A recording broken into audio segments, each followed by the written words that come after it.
They were told the Americans would beat them, starve them, strip them of every last piece of dignity.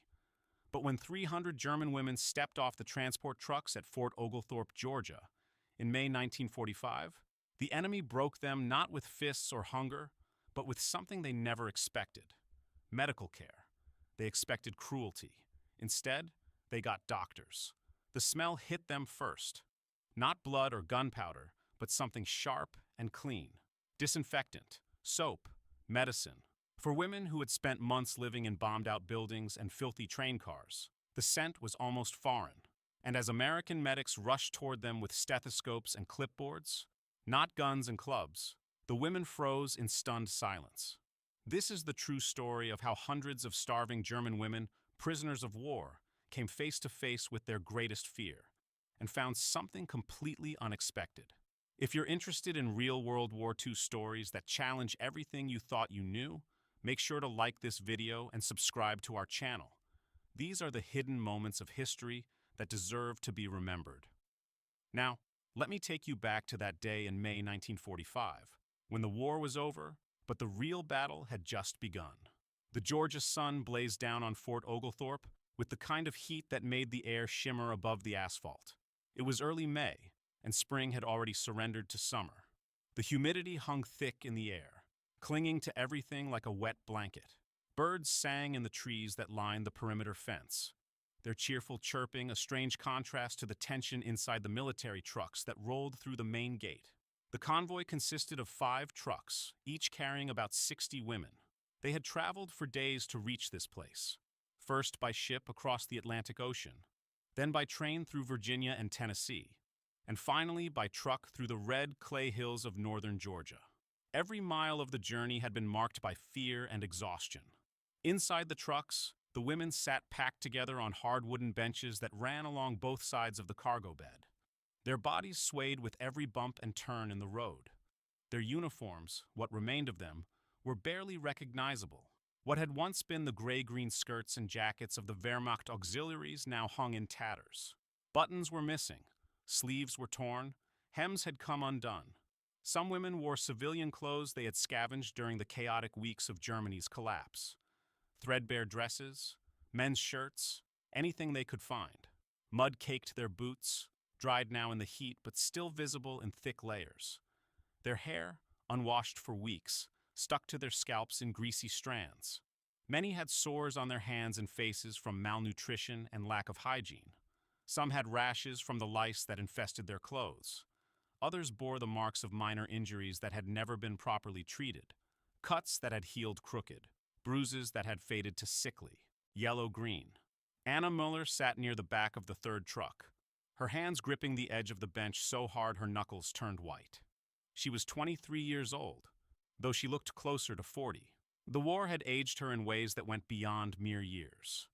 Dark circles ringed her eyes, deep purple shadows that spoke of countless sleepless nights. Her cheekbones jutted out sharply from her hollow face, the skin stretched tight over the bone. Her lips were cracked and dry. She had been a secretary in Munich before the war, working in a pleasant office with tall windows that let in the afternoon sun. She had typed orders and filed reports for Wehrmacht officers, her fingers flying across the typewriter keys with practiced efficiency.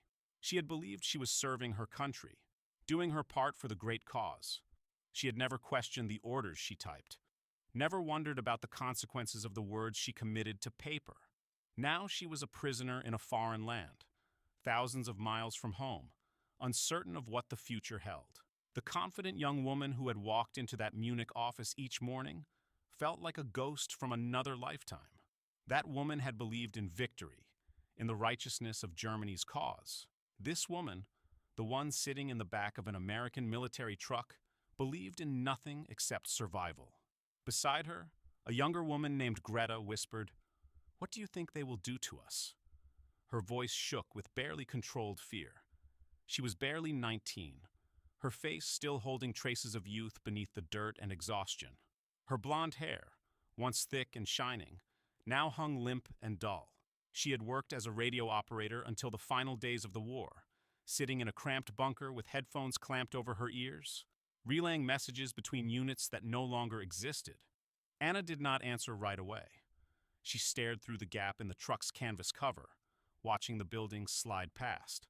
Everything looked so clean, so organized, so untouched. The roads were paved and smooth, without a single crater or shell hole.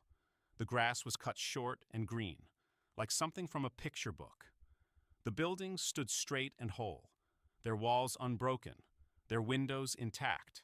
There were no bomb craters, no collapsed walls, no burned-out vehicles left to rust in the streets. It was as if the war had never touched this place. The contrast to Germany was shocking. Munich, when she had last seen it, was a landscape of ruins. Buildings stood like broken teeth against the sky. Streets were blocked with rubble.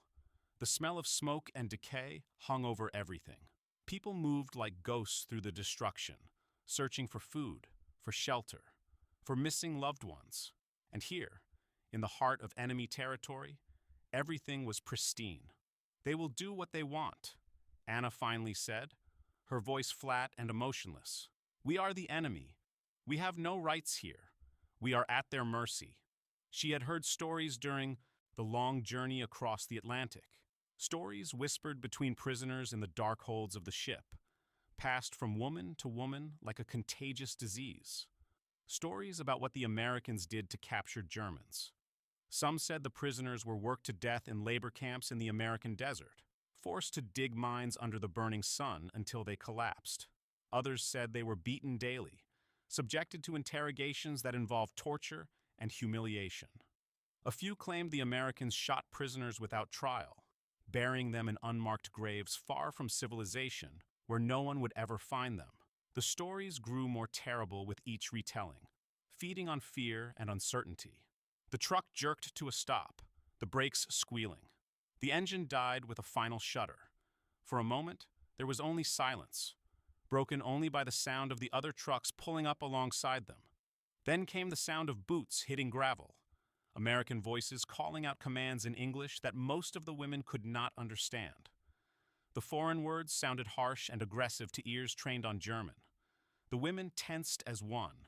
Some closed their eyes and mouthed silent prayers. Others clutched rosaries hidden in their pockets, fingers working over the beads with desperate urgency. A few simply stared straight ahead, their faces blank masks that hid the terror beneath. They had prepared themselves for this moment during the long journey, steeling their minds for whatever brutality awaited them. The canvas flap at the back of the truck flew open with a snap. Bright Georgia sunlight poured in, blinding them after the dimness inside the truck. The women squinted, raising their hands to shield their eyes. A figure stood silhouetted against the light, backlit so they could not make out his features. For a moment, he seemed almost inhuman, a dark shape against the blazing sky. "Everybody out," the voice said in rough but understandable German. The accent was thick, American, but the words were clear enough. "Line up, single file. Move slowly. No rushing." The voice was not cruel or harsh. It was simply matter of fact, as if this were just another routine task, nothing more. One by one, the women climbed down from the truck. Their legs were stiff from hours of sitting in cramped positions. Some stumbled as they hit the ground, their balance unsteady. Others had to be helped down by the women behind them. Anna jumped down carefully and immediately smelled it. That sharp, clean scent she had noticed from inside the truck. It was everywhere now, hanging in the air like an invisible fog. Disinfectant, soap, something medicinal she could not quite identify, but that reminded her of hospitals. The smell was overwhelming after months of living with the stench of unwashed bodies, stale air, and decay. It was clean. Too clean. Suspiciously clean. What did the Americans need with so much disinfectant? What were they preparing for? American soldiers stood in a loose circle around the trucks, watching the women with expressions that were hard to read. Some looked curious, their heads tilted slightly as they studied the prisoners. Others seemed bored, as if this was just another routine task in a long day of routine tasks. A few watched with something that might have been pity, their eyes soft and sad. But none of them looked angry. None of them raised their weapons in a threatening manner. None of them shouted or cursed. Anna's heart pounded in her chest like a drum. She forced herself to breathe slowly, evenly, fighting the panic that threatened to overwhelm her. Do not show fear, she told herself. Do not give them the satisfaction. But inside, her mind raced with questions. Where were they being taken? What would happen next? Would they be separated? Would they ever see each other again? An officer stepped forward from the group of soldiers. He was tall, perhaps 6 feet, with broad shoulders and a confident bearing. His uniform was crisp and pressed, the creases sharp enough to cut. His face was clean-shaven, his dark hair neatly trimmed beneath his cap. He held a clipboard in his hand, and his eyes scanned the group of women with calm, professional detachment. He looked at the women for a long moment, his face unreadable. Then he spoke, and to Anna's surprise, he spoke in German. His accent was American, thick and obvious, but his words were clear and precise. Someone had taught him well. "Welcome to Fort Oglethorpe," he said, his voice carrying across the assembled prisoners. "You are prisoners of war, under the protection of the Geneva Convention. You will be treated fairly according to international law. Follow instructions, and there will be no trouble. Cause problems, and there will be consequences. Do you understand?" A murmur ran through the group of women. Geneva Convention? Fair treatment? International law? The words sounded hollow, like something from another world. A world that had died with the start of the war. In Germany, such concepts had become meaningless. Survival was all that mattered. Law had become whatever the people with guns said it was. Anna exchanged a glance with Greta. The younger woman's eyes were wide, confused, frightened. Anna knew her own face must look the same. What game was this? Why were the Americans pretending to care about international law? It had to be a trick, a way to make them lower their guard before the real punishment began. But before Anna could dwell on it, the officer gestured toward a nearby building. It was a low, white structure with a red cross painted prominently on its side. The cross gleamed bright red in the sunlight, impossible to miss. "First stop," the officer said, his voice still calm and professional. "Medical screening. Everyone goes through. No exceptions. This is not optional. This is for your health and safety, and for ours." And with that, the women were herded toward the medical building. They walked slowly, hesitantly, like animals being led to slaughter. The fear in Anna's chest tightened into a hard knot. This was it. Whatever was going to happen would happen now, and there was nothing they could do to stop it. The line moved slowly toward the clinic entrance, shuffling forward with the reluctance of the condemned. The women stood shoulder to shoulder, drawing what comfort they could from proximity. Some whispered prayers under their breath, half-remembered words from childhood. "Hail Mary, full of grace. Our Father, who art in heaven. God protect us. God save us." Others simply stared at the ground, resigned to whatever fate awaited them inside, beyond caring what happened anymore. Anna's mind raced with dark possibilities, none of them good. She had heard rumors about medical experiments conducted on prisoners, about doctors who used captives as test subjects for new drugs, new procedures, new weapons. The Nazis had done such things in the concentration camps. Why would the Americans be any different? War stripped away civilization, revealed the beast beneath, and beasts were the same everywhere. The stories had circulated widely among the prisoners during their journey. Stories of injections that caused madness or death. Stories of surgeries performed without anesthesia. Stories of prisoners who went into medical facilities and never came out. The stories were probably exaggerated, products of fear and exhaustion, but they felt real.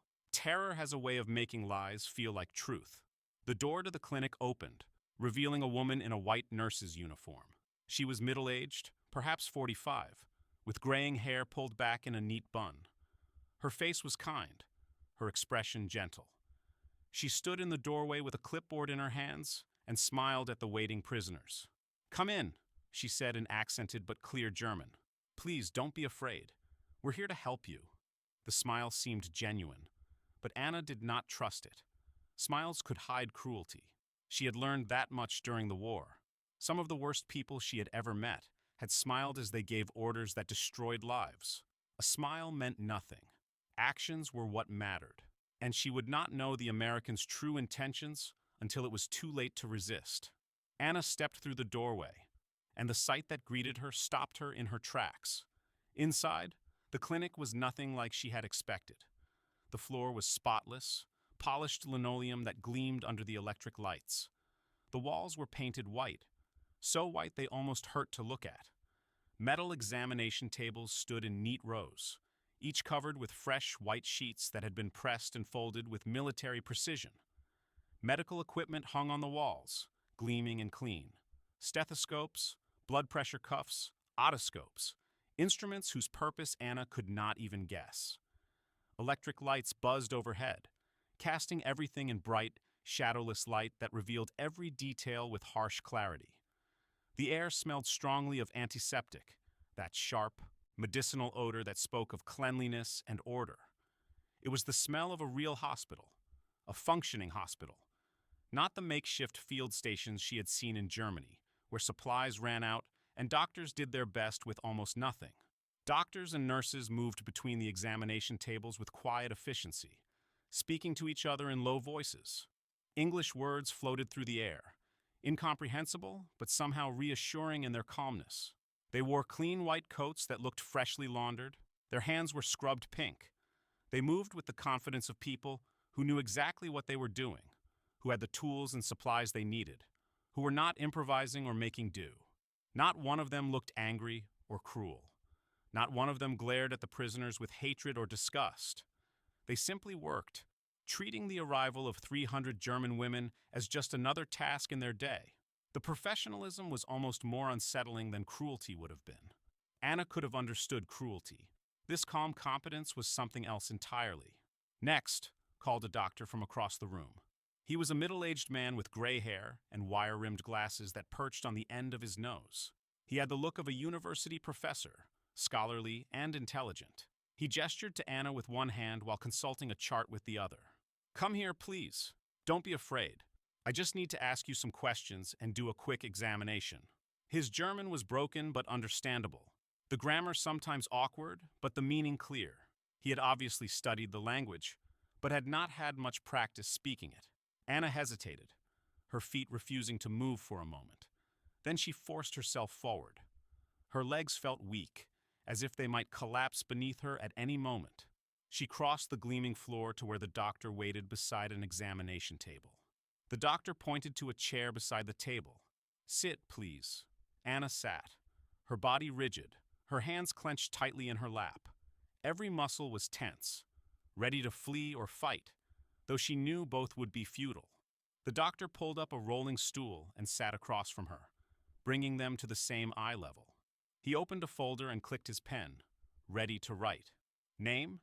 he asked, looking at her over the rim of his glasses. "Anna Müller," she whispered, her voice barely audible. "Age? 23. Date of birth? April 17th, 1922. Where are you from? Munich. What was your occupation before your capture? Secretary. I worked in a Wehrmacht administrative office." The doctor wrote everything down carefully, his pen scratching across the paper.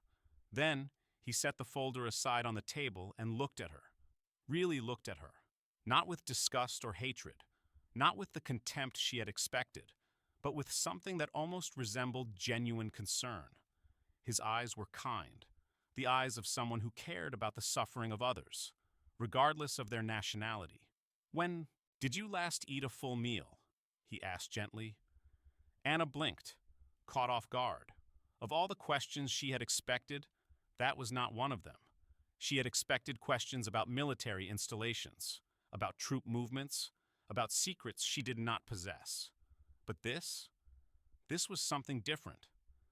Yesterday, she lied automatically, the deception coming easily. The truth was she could not remember. 2 days? 3? More? Time had blurred together during the journey. Food on the ship had been sparse and tasteless. Hard biscuits, thin soup, sometimes a piece of dried meat so tough it was barely edible. Before that, in the final days before capture, she had eaten whatever she could find.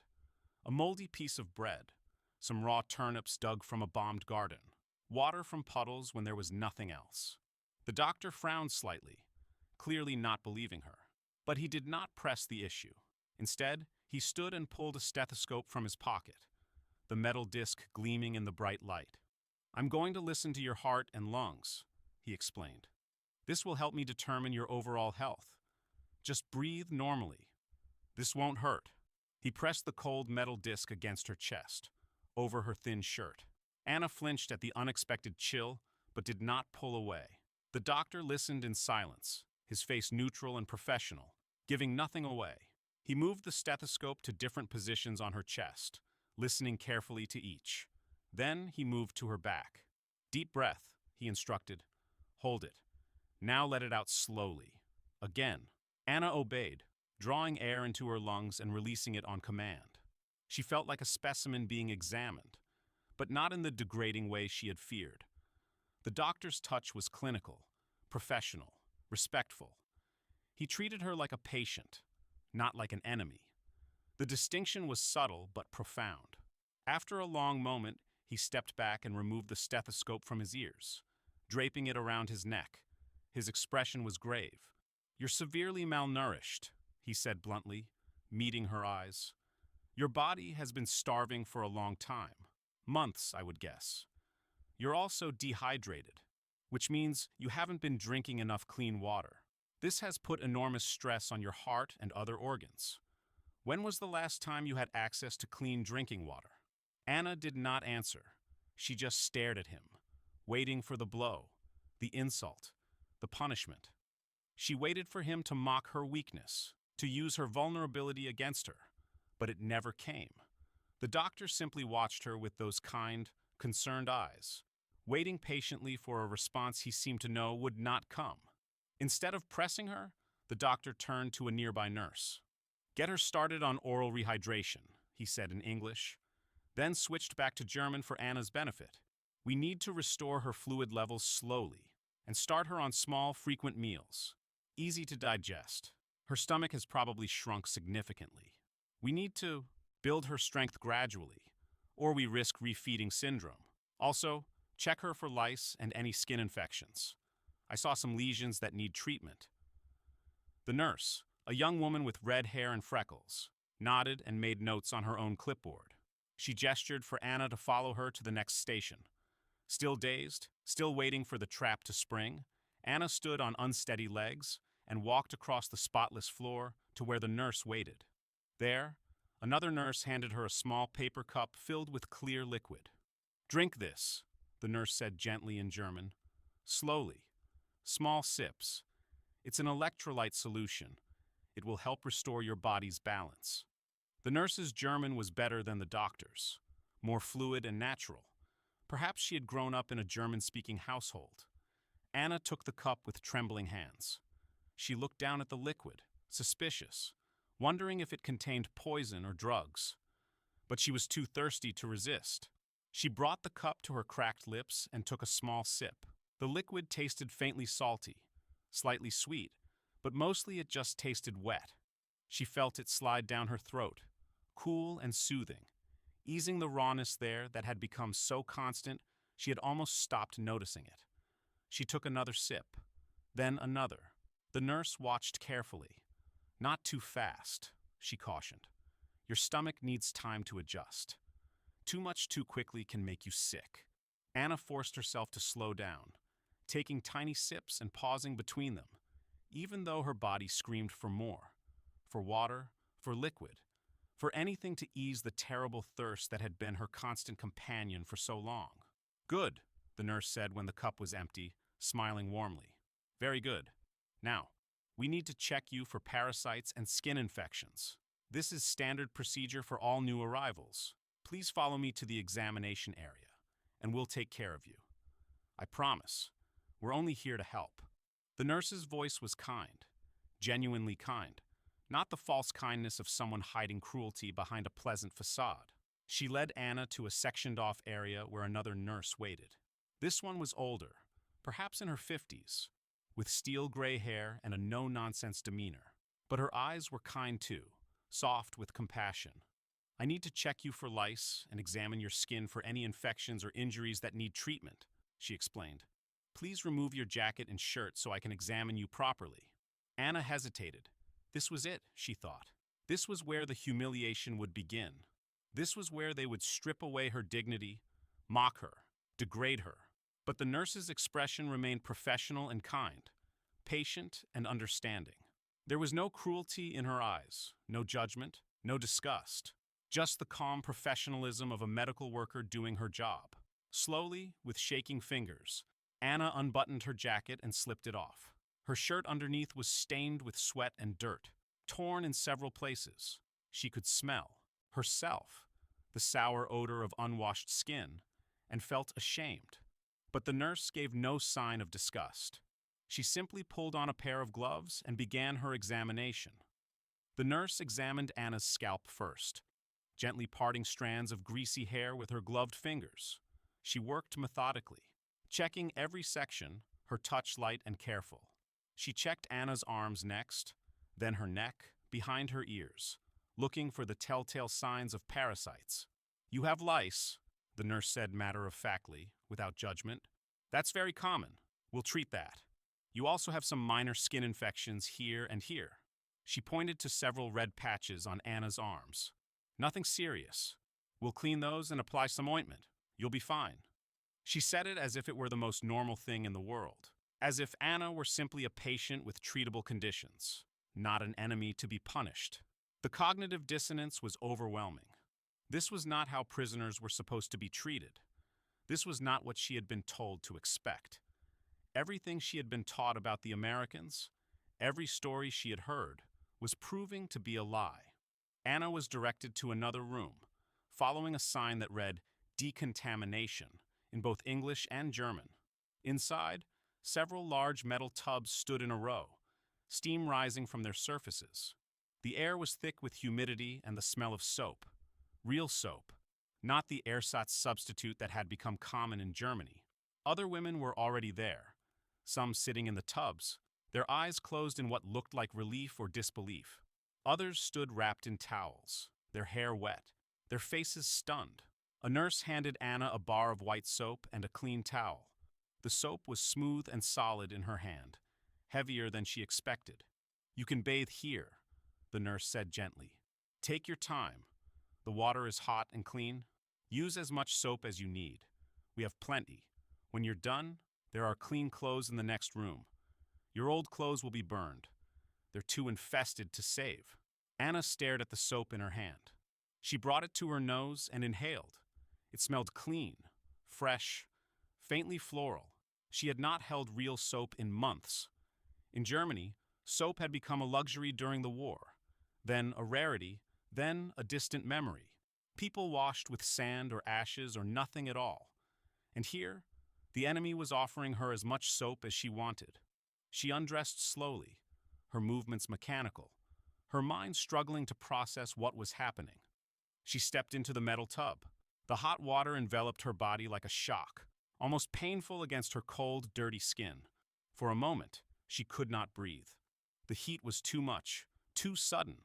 But then her body adjusted, and the heat sank in, penetrating her muscles, her bones, places that had been cold for so long she had forgotten what warmth felt like. Anna felt something she had not felt in so long. She had almost forgotten the sensation existed. Relief. Pure, overwhelming relief. She sank deeper into the water, letting it cover her shoulders, her neck. She began to scrub herself with the soap, watching the water turn gray with accumulated dirt and grime. She washed her hair, feeling the lice loosen and wash away. She scrubbed her arms, her legs, her feet, her hands, removing months of filth. And as she scrubbed, tears began to fall. Silent, hot tears that mixed with the bathwater and disappeared. She did not know why she was crying. Relief? Shame?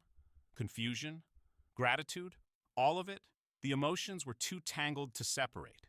She wept quietly, her shoulders shaking, trying not to make any sound that would draw attention. Around her, other women wept too. Some sobbed openly, not caring who heard. Others laughed softly, almost hysterically, the sound edged with madness. One woman whispered over and over, "They are not monsters. They are not monsters. They are not monsters. Another said nothing at all, just sat in the water with her eyes tightly closed, as if afraid to open them and find it was all a cruel dream. After the bath, after her skin was pink from scrubbing and her hair squeaked between her fingers, Anna climbed out of the tub. A nurse handed her a clean, dry towel. She dried herself and dressed in the clothes that had been provided. Simple gray cotton pants and a plain shirt. They were rough and shapeless, clearly institutional, but they were clean. Gloriously, impossibly clean. They smelled of laundry soap and sunshine. A nurse led her to yet another room, this one set up as a dining area. Several small tables had been arranged with chairs. On each table sat plates of food, fresh bread, still warm from the oven, real butter, yellow and creamy, a bowl of vegetable soup that steamed gently, a cup of milk, white and cold, an apple, red and shiny. Anna stared at the food as if it were an illusion, a mirage that would disappear if she reached for it. This could not be real. Prisoners did not get fed like this. Enemies did not receive such care. There had to be a trick, a trap, something she was not seeing. But the food remained, solid and real, the smells overwhelming her senses. "Eat," the nurse said gently. "Please, but eat slowly. Your stomach has shrunk from malnutrition. If you eat too much too quickly, you'll make yourself sick. Small bites. Chew thoroughly. Take your time. There's no rush. You're safe here." The nurse's voice was so kind it almost hurt to hear. Anna sat down slowly, as if in a dream. She reached out with a trembling hand and picked up the bread. It was soft under her fingers, still slightly warm. She brought it to her nose and inhaled. The smell was intoxicating, the yeasty scent of fresh-baked bread. She took a small bite. The taste exploded in her mouth, overwhelming her senses. She closed her eyes and felt more tears slide down her cheeks. She ate slowly, as instructed, taking tiny bites and chewing carefully. The butter melted on her tongue. The soup was rich with vegetables she could actually identify. Carrots, potatoes, celery. The milk was cold and sweet. Each bite felt like both a blessing and a betrayal. Her family in Munich was starving. Her mother, her brother, everyone she knew was struggling to survive in the ruins of Germany. And here she was, the enemy's prisoner, eating fresh bread and butter. The contradiction was unbearable. It cut deeper than any physical pain. She wanted to refuse the food, to maintain her dignity, to show the Americans that they could not buy her loyalty with bread and soup. But she was too hungry. Her body needed the sustenance. And so she ate, hating herself with every bite, tears streaming down her face, unable to reconcile what was happening with everything she had been taught to believe. That night, Anna lay on a narrow cot in a clean barrack, her stomach full for the first time in months. The mattress was thin but clean. The blanket was rough but warm. Around her, the other women whispered in the darkness, their voices filled with confusion and disbelief. They spoke of home, of fear, of the impossible situation they found themselves in. And slowly, as the night deepened, the realization settled over them like a heavy blanket. The enemy was not what they had been told, and that truth was more frightening, more disorienting, than any beating could ever be. The days at Fort Oglethorpe settled into a rhythm that felt surreal in its ordinary predictability. Every morning, a bell rang at precisely 6 o'clock, its sound cutting through the early morning silence and pulling the women from sleep. They rose from their cots, dressed in the plain work clothes they had been issued, and lined up outside the barracks for roll call. The Georgia sun climbed higher each day, and the heat became something they learned to live with, no longer shocking but simply part of their new reality. Breakfast was served in a large mess hall that could hold several hundred people at once. Long wooden tables stretched from one end of the room to the other, and the women sat on benches, their metal trays filled with food that still felt like a dream even after days of the same routine. Oatmeal sweetened with brown sugar, toast spread thick with butter, scrambled eggs that were still warm, coffee, real coffee, hot and black and bitter, served in large enamel mugs. Anna sat with Greta and a few other women from their transport group. They had formed a small community within the larger population of prisoners, drawn together by shared experience and the need for familiar faces. They ate in silence at first, still adjusting to the strange reality of abundance.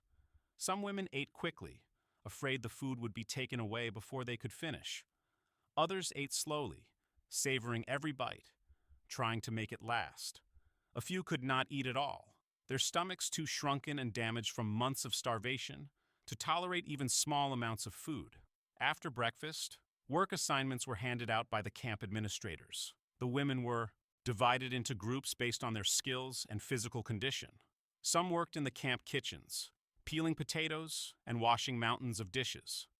Others were sent to the laundry facilities, where they scrubbed uniforms and linens in large industrial washers.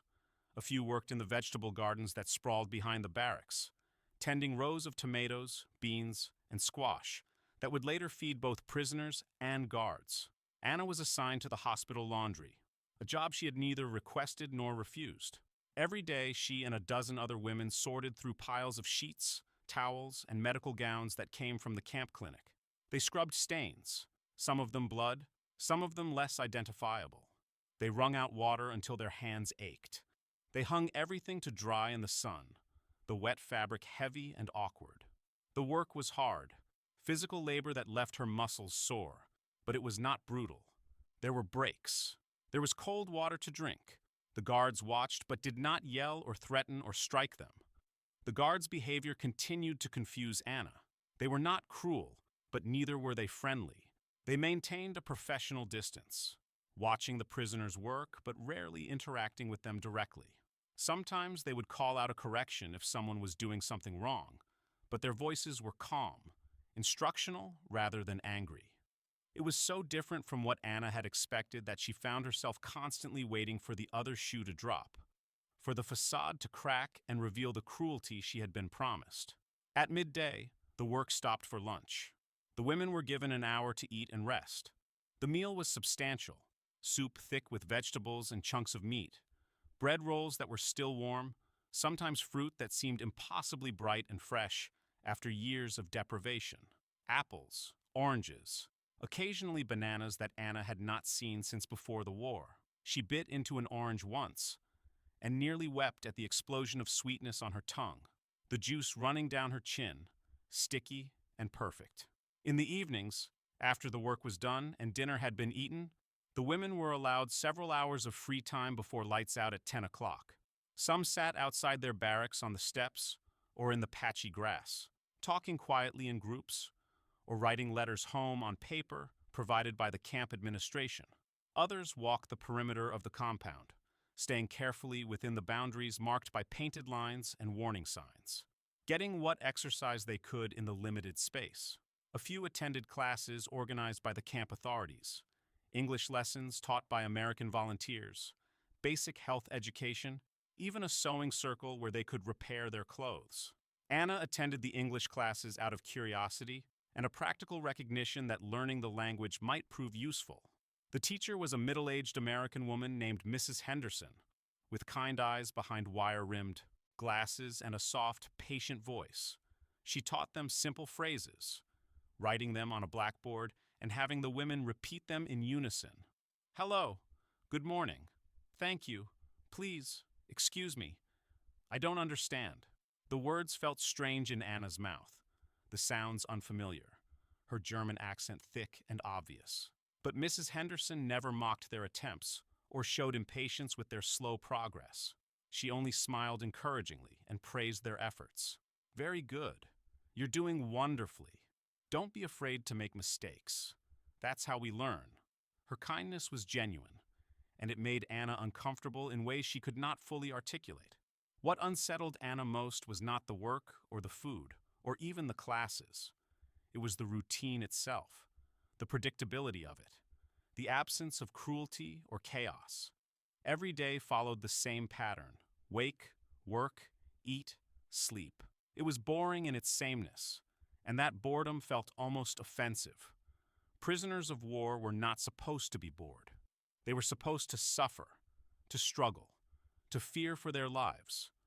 But life at Fort Oglethorpe was neither particularly difficult nor particularly frightening. It was simply ordinary.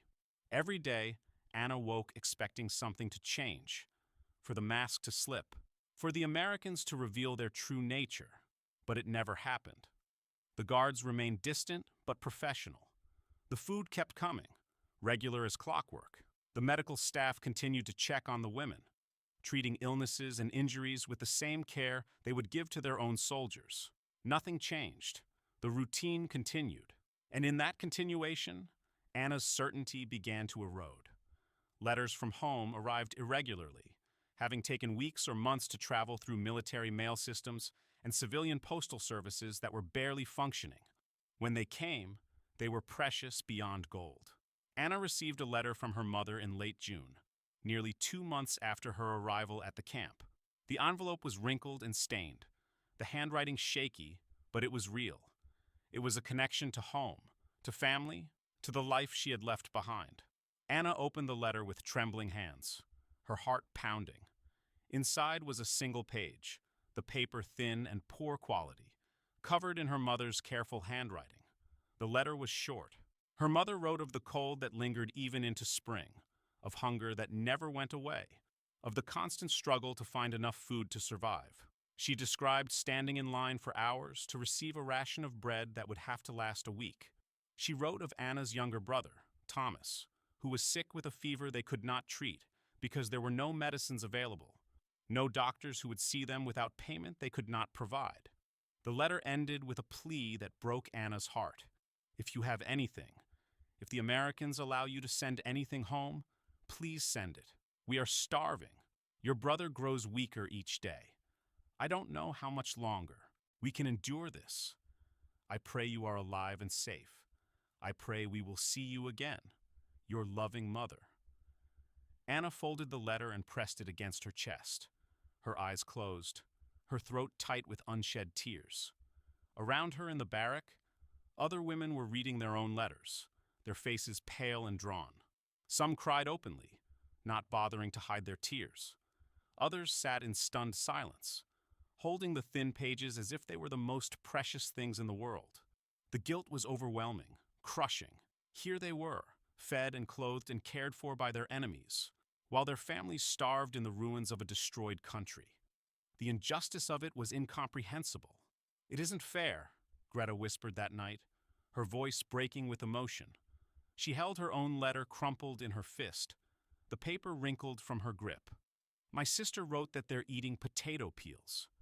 Potato peels boiled in water. That's all they have? And I'm here eating eggs and butter and fresh fruit. How is that fair? How am I supposed to live with this?" Anna had no answer because there was no answer. There was no way to make it make sense. The contradiction gnawed at them all, a constant ache that no amount of food or comfort could ease.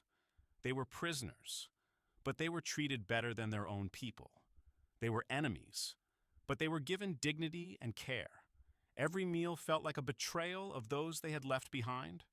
Every clean bed felt like a lie, and yet they could not deny the reality before them. The Americans were not the monsters they had been taught to fear. Some women tried to resist the comfort, clinging desperately to their old beliefs as if they were life rafts in a stormy sea. They hoarded food under their mattresses, hiding bread and fruit against some imagined future deprivation. They refused to speak English, even simple words, as if maintaining their linguistic purity would preserve their loyalty to Germany. They kept to themselves, avoiding interaction with the guards or medical staff, maintaining a cold distance that grew harder to sustain with each passing day. But slowly, inevitably, even these women began to soften. Hunger and exhaustion eroded resistance. Kindness, repeated day after day without variation, wore down defenses that had been built over years. It was hard to hate people who fed you when you were hungry, who gave you medicine when you were sick, who treated you with basic human dignity when you expected nothing but cruelty. Anna noticed the change in herself too. At first, she had refused to look the guards in the eye, keeping her gaze fixed on the ground whenever they passed. But now, when a guard held a door open for her or nodded a polite greeting in passing, she found herself nodding back automatically. The response was instinctive, reflexive, a basic acknowledgement of courtesy received. And it terrified her. Was she betraying her country, her people? Or was she simply acknowledging the humanity in front of her? The basic reality that even enemies could be civil? One afternoon, as Anna hung wet sheets to dry in the sun behind the laundry building, a young guard approached. He was no older than 20, with a boyish face dusted with freckles and sandy hair that stuck out from under his cap at odd angles. He carried a pack of cigarettes in his hand and a lighter in his pocket. "You smoke?" he asked in broken, heavily accented German, his pronunciation awkward but understandable. Anna shook her head. "No, I never learned." He shrugged, a casual gesture, and lit a cigarette for himself. He leaned against a nearby fence post, taking a long drag and exhaling smoke that drifted away on the warm breeze. They stood in silence for a moment, the only sounds the flapping of wet sheets and the distant voices of other prisoners working nearby. "Where are you from?" the guard asked, breaking the silence. "In Germany, I mean." "Munich," Anna said flatly, her voice carefully neutral. He nodded thoughtfully, taking another drag on his cigarette. "No kidding? My grandparents came from Munich. Long time ago, though. Before the war. Before the First War, even. They came here in 1910, started a bakery in Pennsylvania." Anna looked at him, genuinely surprised. The guard met her gaze and smiled slightly, a small, crooked smile that transformed his face from distant authority figure to ordinary young man. "Small world, huh? They used to tell me stories about the old country. The beer gardens, the Christmas markets. Sounded nice. Never got to see it myself, obviously." He finished his cigarette, grinding it out carefully under his boot, and walked away without another word, leaving Anna standing there among the wet sheets, confused and unsettled by the brief interaction. The enemy had grandparents from Munich. The enemy spoke nostalgically of beer gardens and Christmas markets. The enemy was a young man barely out of his teens, who probably would rather be anywhere but here. How was she supposed to maintain her hatred in the face of such ordinariness? That night, Anna lay awake on her cot long after the lights had been turned off, staring at the dark ceiling above her. Around her, the other women slept, some snoring softly, others murmuring incomprehensibly in their dreams. The barrack was warm from the day's heat, the blankets clean and soft, the air free of smoke and the smell of fear. And Anna realized, with a cold clarity that made her chest ache, that captivity was not breaking her with cruelty. It was breaking her with kindness. It was dismantling her certainties, her beliefs, her understanding of the world, not through force, but through the simple accumulation of decent treatment. And that was far more dangerous, far more disorienting than any beating could ever be. And so, the soap and the clean water, the hot meals and the medical care became more than just acts of kindness. They became proof that even in the darkest times, humanity could survive. For those German women, prisoners, the smell of disinfectant and the taste of fresh bread became symbols of something they had almost forgotten, that mercy exists, even in war. They expected beatings. They received medicine. They expected cruelty. They received compassion. And that unexpected mercy cut deeper than any punishment could have, because it forced them to confront the lies they had been told, the propaganda they had believed, and the reality that the enemy was far more human than they had ever imagined. As one survivor told her daughter many years later, "Hatred is easy. It's simple. You know who the enemy is, and you know what to feel. But kindness from the enemy, that's the hardest thing to carry, because it means you were wrong. And admitting you were wrong about everything is harder than any beating they could have given us." The story of the German women at Fort Oglethorpe is not widely known. It does not fit neatly into the narrative of heroes and villains that we often tell about World War II, but it is a story worth remembering, because it reminds us that even in the worst conflicts, there is room for humanity. That the choice to show mercy, to treat even your enemies with dignity, is a choice that defines not just who we are in war, but who we become in peace. These women returned to a Germany in ruins, carrying with them a truth that would shape the rest of their lives. They had seen both sides of humanity, the cruelty that starts wars, and the kindness that can end them. And in their own small way, they carried that lesson forward, teaching their children and grandchildren that the world is more complex than propaganda allows, that enemies are still human, and that sometimes the most revolutionary act is simply to show compassion. If this story moved you, if it made you think about history in a new way, please take a moment to like this video and subscribe to our channel. There are so many untold stories from World War II, moments of humanity buried in the archives, waiting to be remembered. These stories matter. They remind us of what we're capable of, both the worst and the best. And they show us that even in the darkest times, there is always a choice to be made. The choice to be cruel or the choice to be kind. Thank you for watching and for keeping these memories alive. History is not just about dates and battles. It's about people, their struggles, their choices, and the lessons they leave behind. This was one of those lessons, and it's a lesson worth remembering.